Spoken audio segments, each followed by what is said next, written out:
Hey, third graders.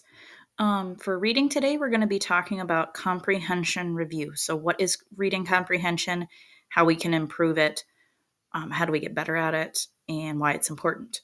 Okay, so again, very much like math, we're not going to necessarily do something different or new, but we're going to do something that maybe we don't get to spend a lot of time on in the classroom, teaching specifically what it is, but taking the day to really um, kind of brush up on some skills. So let's just dive right into it.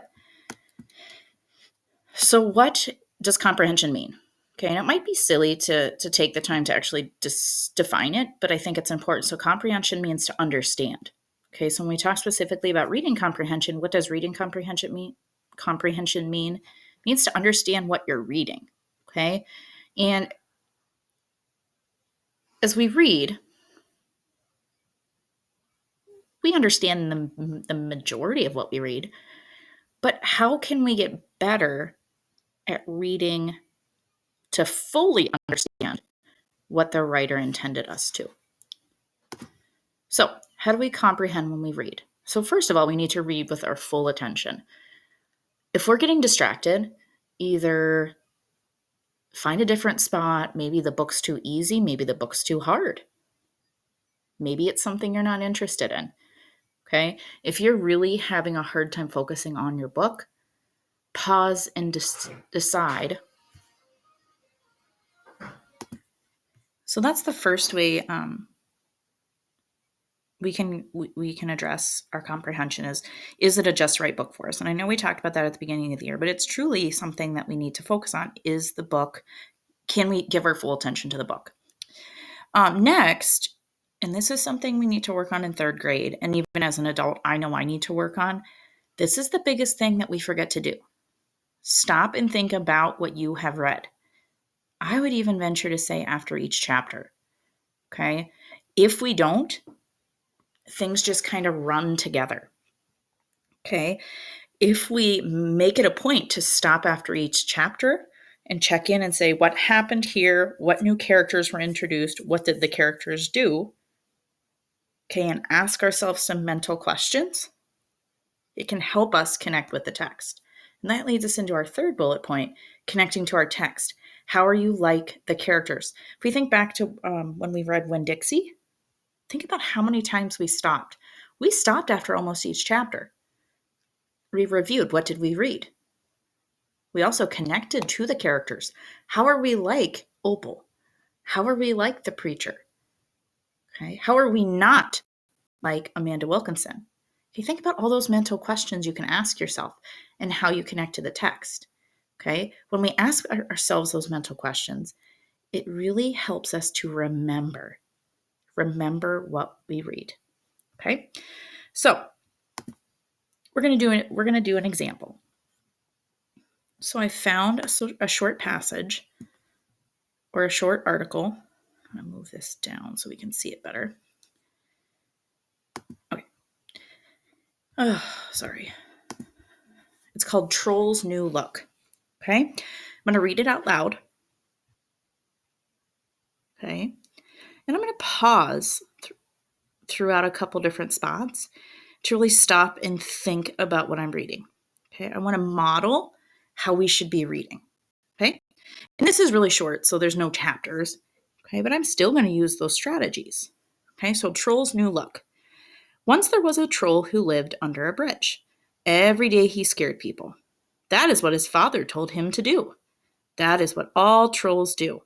Troll yelled, and people ran away. Good job, said his father. But Troll was very sad. He was a lonely job. His was a lonely job. I'm going to stop there for a second. I was introduced to the characters, the troll and Troll's dad, and I'm seeing that even though the father is asking him to scare people, he doesn't want to. I'm wondering if he's going to have a hard time telling his dad that he doesn't like scaring people. I wonder if he wants to make friends with people. Okay, I'm going to continue to read.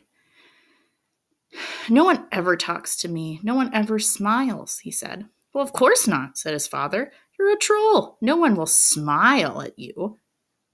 When Troll heard this, he sat under the bridge. He thought he would never move again. The next morning, 3 girls came to the bank of the river. Troll knew he should yell and wave his arms, but he wanted to smile.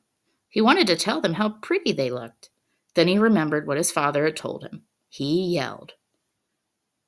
"What was that?" screamed the big sister.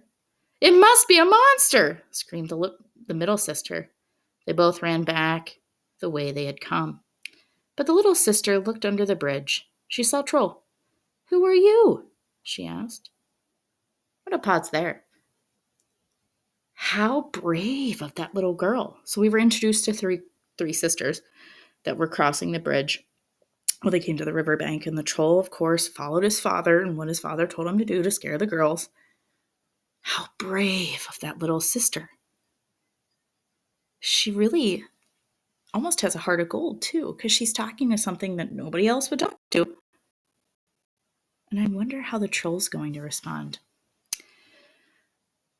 "I'm just a troll," said Troll. "No one will ever smile at me." "Well, think about how you look," said the girl. "What do you mean?" asked Troll. "If you sit under bridges and look wild, people will not smile at you. They will be scared of you," said the girl. "You need to change the way you look." "Well, how?" asked Troll. "You need to take a bath. Cut your hair? Wear some nice clothes?"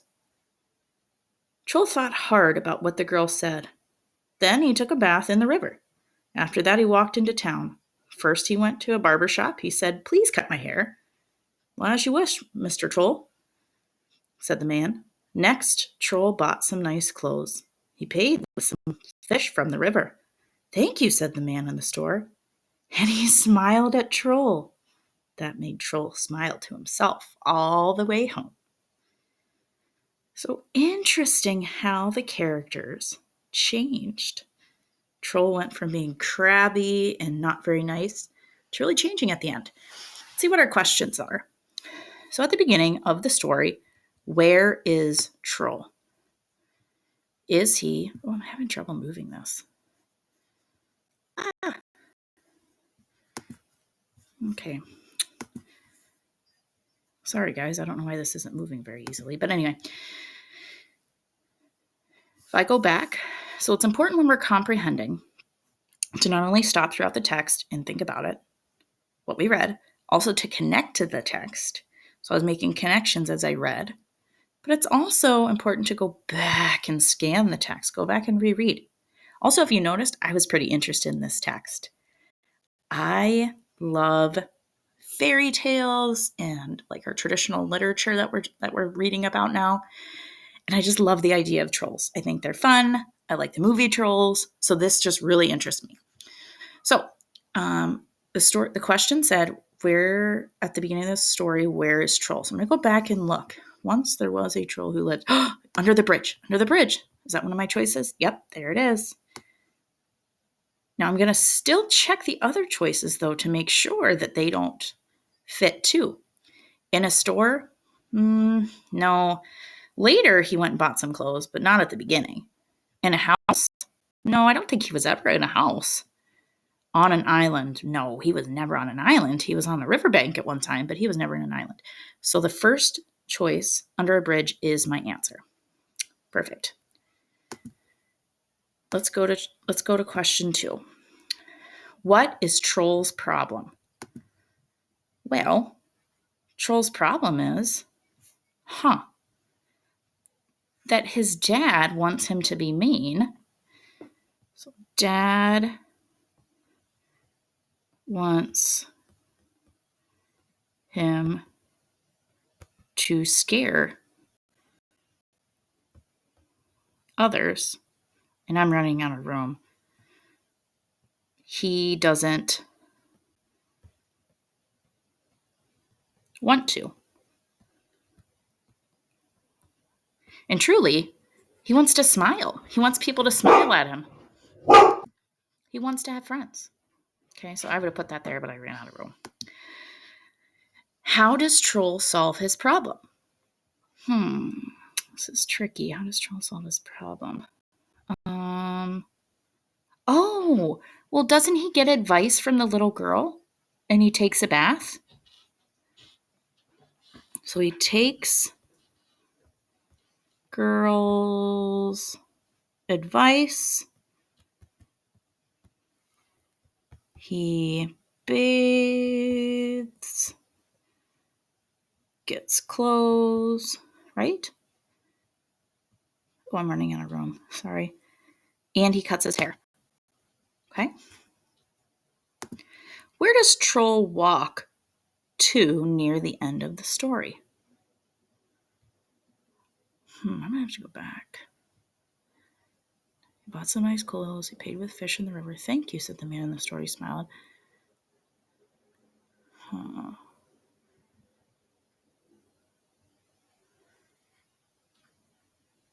Oh, he walked into town. Notice how I started at the end because it says towards the end of the story, but I didn't find anything at the end, so I had to bump back a little bit. After that, he walked into town. So where does Troll walk near the end of the story? To town. Okay.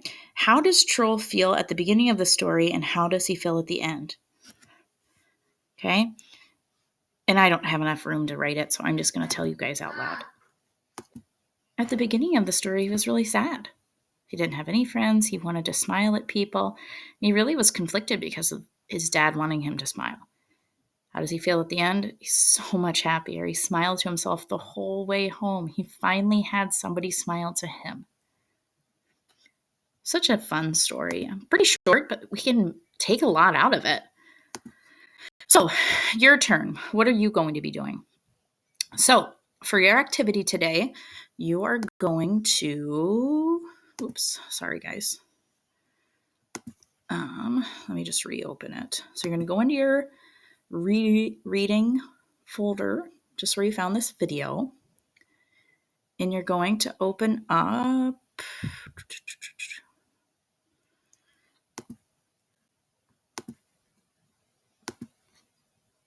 the activity that's posted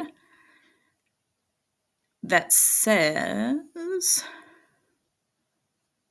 whoops, so make sure you're in reading, or language arts, I'm sorry. So you're in language arts. You're going to go, and it will be right here. So it'll say 2-22 reading comprehension activity.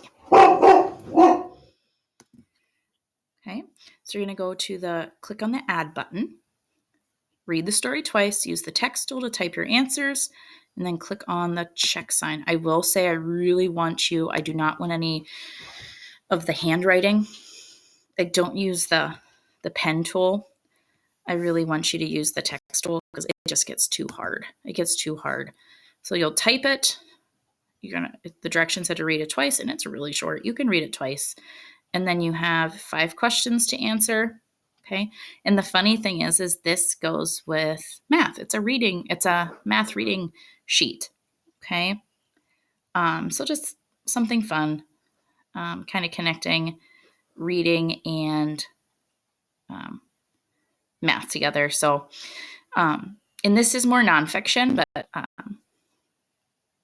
it's still important to stop and reread things so you understand what you're reading. Okay, so you'll answer those 5 questions using the typing tool, and then you'll hit the white check in the green circle, and then you'll submit it.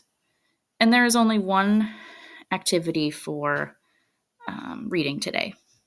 Okay, so once this is done, then I want you, well, actually, I shouldn't say that. Once you're done with this, then I want you to read for 20 minutes. Okay, that reading activity shouldn't take you too much time.